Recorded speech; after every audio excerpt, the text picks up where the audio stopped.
Students, મારી નવી ચેનલમાં તમારું સ્વાગત છે ઉન્નતિ કોચિંગ. તો ઉન્નતિ કોચિંગ જે મારી ચેનલ છે જેમાં તમને ન્યૂ વિડીયો નોટિફિકેશન દ્વારા જોવા મળે. તો આજના વિડીયોમાં હું તમને ન્યૂ વર્ડ્સ, બેઝિક અને ફંડામેન્ટલ જે મૂળભૂત શબ્દો હોય છે એના મિનિંગ કેવી રીતે સમજવા અને આ વર્ડ હું તમને મિનિંગ સાથે સમજાવીશ. If you are hard working, very active and lucky as well as obedient student, જો તમે મહેનતુ, આજ્ઞાકારી, સિરિયસ, સિન્સિયર સ્ટુડન્ટ હો અને પર્સનલી તમારે ટીચિંગ માટે ટ્યુટર તમે શોધી રહ્યા છો તો તમે મારો કોન્ટેક્ટ કરી શકો છો. તો આજના આપણે વિડીયોમાં daily words for understanding for the peoples એટલે રોજના શબ્દો જે સ્ટુડન્ટ માટે સમજવા જરૂરી છે. તો આપણે ફર્સ્ટ વિધિન એટલે અંદર, સેકન્ડ અપ ટુ એટલે સુધી, થર્ડ અપોન એટલે ઉપર, ફોર્થ ઓવર એટલે ઉપર. ઓવર ચાલુ ક્રિયા બતાવે છે, જેમ કે the birds are flying over building, A aeroplane was flying over terrace.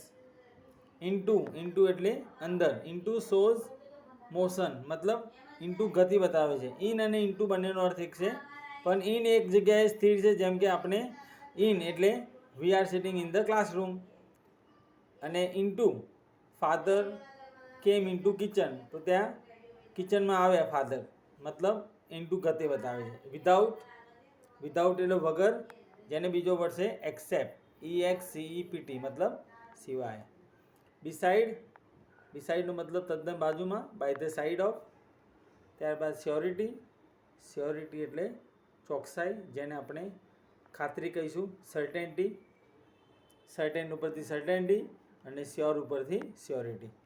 Accurate મતલબ ચોક્કસ, જે કામમાં કોઈ ચોક્કસ હોય એને એક્યુરેટ કહેવાય. Sure in working. એક્યુરેસી મતલબ ચોકસાઈ, દરેક કામમાં જે આપણે ચોકસાઈ રાખીએ છીએ એના માટે વપરાય છે એક્યુરેસી. ત્યારબાદ નોઈંગલી મીન્સ જાણી જોઈને, જેને નોઈંગલી કહેવાય. ત્યારબાદ બીજા વર્ડ પણ તમે મારા નેક્સ્ટ લેક્ચરમાં, નેક્સ્ટ વિડીયોમાં તમે જોઈ શકો છો અને કોન્ટેક્ટ કરીને તમે વાત કરી શકો છો. જેમ કે ઇન્ટેન્શનલી એટલે ઇરાદાપૂર્વક, પર્પઝફુલી એટલે હેતુપૂર્વક. 12 નંબર અનનોઈંગલી મતલબ અજાણે. 13 પર્પઝ એટલે એમ, હેતુ. 14 ઇન્ટેન્શન ઈરાદો. ઇન્ટેન્શન ઉપરથી ઇન્ટેન્શનલી મતલબ ઈરાદાપૂર્વક. 16 એક્ઝેક્ટ મતલબ એક્ઝેક્ટનેસ. શ્યોરિટી એક્ઝેક્ટ એટલે ચોક્કસ, એક્ઝેક્ટનેસ એટલે ચોકસાઈ, શ્યોરિટી. ત્યારબાદ 17 મેક શ્યોર મતલબ ખાતરી કરવી, પાકું કરવું, એને મેક શ્યોર કહેવાય, કન્ફર્મ. 18 હોપફુલ મતલબ આશાવાદી. હોપફુલ મીન્સ આશાવાદી. તો આજના વિડીયોમાં આપણે 18 વર્ડ શીખ્યા. I hope you know that the meanings of this word, and I hope you will be satisfied with this video. And if you want to watch more videos, so contact me, and personally you will be taught if you are interested, hardworking and sincere in English language. Take care. Bye.